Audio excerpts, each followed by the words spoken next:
Saat ini bisa kita lihat beberapa keramik yang sering kali kita temukan di wilayah Trowulan, karena wilayah Trowulan sendiri kan dianggap sebagai bekas ibu kota kerajaan Majapahit. Nah, di sini keramik menjadi salah satu bukti arkeologis penting yang menunjukkan adanya kontak perdagangan dengan negara lain, diantaranya Cina, kemudian Vietnam, Thailand, dan beberapa wilayah Asia Tenggara. Salah satu contohnya ini adalah keramik dari Cina yang seringkali kita menemukan seperti ini. Ini adalah bentuk piring, namun seringkali kita menemukan juga dalam bentuk fragmen ya. Nah, ini menunjukkan piring yang berasal dari Cina. Kita lihat dari teksturnya, kemudian untuk pewarnaannya ini kita sebut dengan istilah celadon. Dan sendiri memiliki warna yang bervariasi ya. Kalau untuk jenis yang seperti ini biasa disebut dengan istilah Longchuan karena diproduksi di Longchuan. Longchuan itu sendiri daerah produksi untuk permintaan dari kerajaan ya, sehingga memiliki kualitas yang sangat bagus. Untuk motif hiasnya yang seringkali ditemukan untuk pewarnaan untuk menghiasi piring seperti ini, bermacam-macam teknik yang dilakukan, baik itu secara impres atau cetak dan juga nanti berupa lukis. Ya, untuk bagian tepian ini kalau kita lihat saat ini termasuk tepian bergelombang ya. Tapi seringkali kita juga menemukan bentuk tepiannya yang polos, tepian lebar seperti ini untuk jenis piring.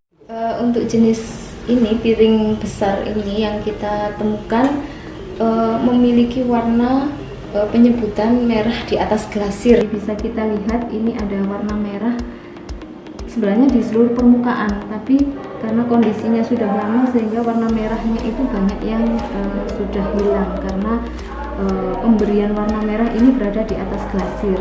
Jadi penyebutannya merah di atas glasir. Untuk piring ini disebut dengan istilah keramik Ming, keramik Swato, karena bisa kita lihat salah satu ciri kuat atau atribut kuatnya adalah pada bagian dasar ini memiliki bintik-bintik tempelan pasir.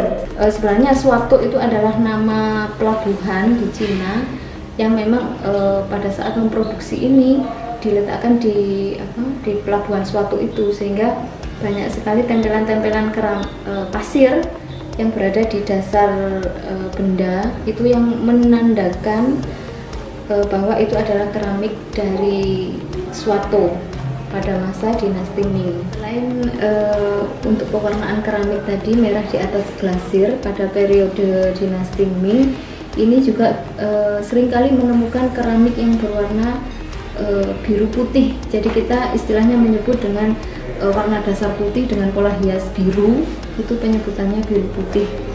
Karena memang warna biru putih itu warna yang sangat disukai sehingga banyak permintaan yang menginginkan keramik yang berwarna biru putih itu.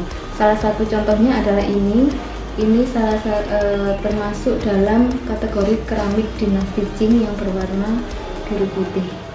Ya, ini juga salah satu keramik yang sering kita temukan yang masuk dalam periode dinasti Qing. Di sini salah satu karakter kuat ini ada lingkar bentuk spiral di bagian tengah dan juga ada panel-panel dengan hiasan-hiasan tanaman air. Kadang kita hanya menemukan bagian tengahnya saja atau hiasan-hiasan ini yang bisa menjadi dasar pada saat penentuan bahwa ini menunjukkan karakteristik pola hias pada masa dinasti Qing. Ya, ini adalah mangkuk. Kita sebut dengan istilah mangkuk kecil atau bisa disebut cawan juga. Tapi yang sering kita jumpai itu adalah pewarnaannya. Ini disebut dengan istilah Qingbai atau warna putih kebiruan. Bisa juga pada mangkuk kecil seperti ini atau mangkuk yang dalam ukuran yang besar.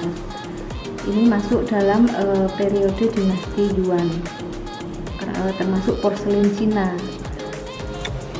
Kalau ini termasuk salah satu benda yang kita temukan, ini berbahan stoneware.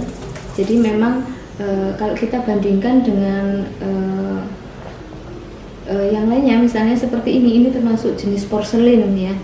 Jadi yang membedakan untuk stoneware ini karena telah ada campuran batuannya sehingga cenderung memiliki warna yang tidak putih, jadi agak coklat seperti ini ya. Kemudian ini yang disebut dengan istilah pasu.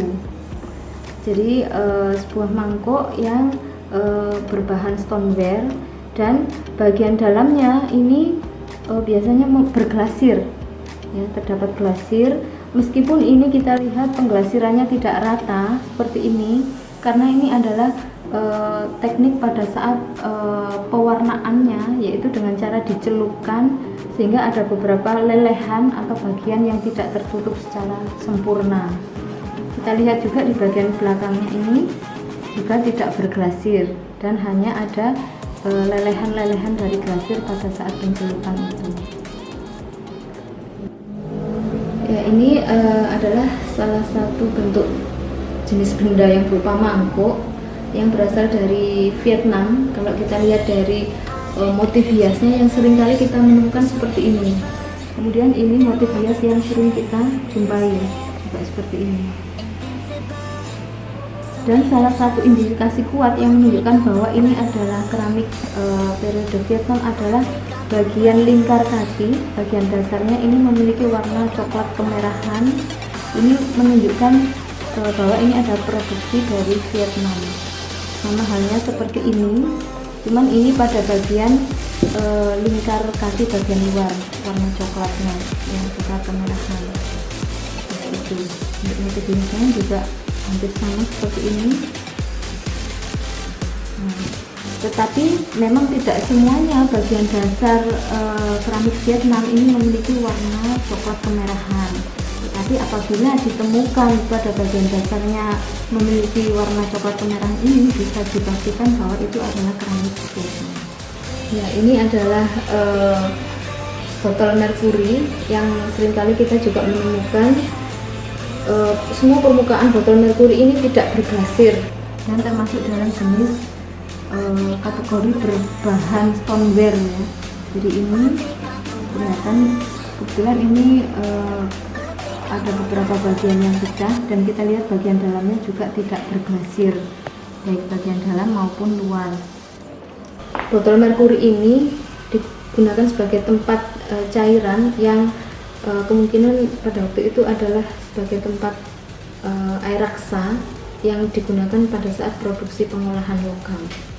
Ya, ini salah beberapa keramik yang ditemukan yang menunjukkan bahwa ini adalah produksi dari Thailand. Dalam hal ini adalah Sukhothai dengan salah satu atribut kuat yang biasanya sering kita temukan memiliki pewarnaan disebut dengan istilah hitam putih karena pada bagian permukaannya putih dengan motif hias berwarna hitam. Atribut kuatnya biasanya pola hias yang digunakan adalah ikan, penggambaran ikan gembung seperti ini pada bagian lingkaran pusat dan juga garis-garis pada bagian tepian seperti ini yang berwarna hitam. Sedangkan bagian sisi belakangnya juga sama seperti ini. Ini juga berlaku pada wadah bertutup atau istilahnya disebut dengan cepuk. Jadi pola hiasnya sama, garis-garis seperti ini, putih hitam seperti ini yang menunjukkan bahwa ini adalah produksi dari Thailand, yaitu di Sukhothai. Ini juga merupakan produksi dari Thailand, tapi dari sawan kalok yang biasanya berwarna kehijauan atau istilahnya celadon. Tapi salah satu atribut kuat kita bisa melihat di bagian dasar dari baik itu piring maupun mangkok itu ada jejak lingkar hitam ini pada saat proses pembakaran ya, karena benda itu ditumpuk-tumpuk gini sehingga menghasilkan jejak lingkar hitam pada bagian lingkaran dasar. Ya, ini merupakan mangkok besar atau bisa juga disebut dengan istilah pasu, dan bagian dasarnya ini kita lihat ada glasir dan motif hiasnya karena untuk wadah-wadah terbuka sejenis mangkok, piring, dan itu pada bagian dasarnya memang berglasir, karena memang bagian dalam ini kan difungsikan, sehingga tentunya juga mengutamakan nilai estetika di dalamnya. Sedangkan untuk mangkok ini pada bagian luar ini memiliki warna coklat. Ini merupakan produksi Cina pada masa dinasti Qing, dan untuk mangkok jenis ini sering kita temukan di Batavia, ya, di Batavia, sehingga karena waktu itu memang banyak permintaan untuk jenis mangkok seperti ini, sehingga untuk temuan mangkok seperti ini lebih dikenal dengan istilah Batavia ware. Ya, ini adalah sendok yang berdasarkan karakteristiknya, baik itu bentuk, motif hias, dan juga bahannya, kategori dalam porselin dan masuk dalam dinasti Qing. Ya, sendok ini merupakan salah satu peralatan makan yang digunakan, tetapi di Cina sendiri pada masa sebelum dinasti Qing itu tidak dikenal sendok bentuk seperti ini, karena mereka menggunakan sumpit, sedangkan bentuk sendok seperti ini sudah mendapat pengaruh dari Eropa. Untuk ini adalah salah satu contoh keramik pada periode Eropa, atau disebut dengan keramik pada masa kolonial. Meskipun tidak selalu menunjukkan motif hias seperti ini, seringkali juga berwarna biru putih, ya, dengan pola dasar putih dengan motif hias warna biru. Tetapi di sini salah satu atribut kuat yang menunjukkan bahwa itu adalah keramik Eropa, di bagian dasarnya ini biasanya terdapat stempel atau cap yang menunjukkan tempat produksi. Jadi di sini kita lihat ada Maastricht, salah satu tempat produksi di Eropa.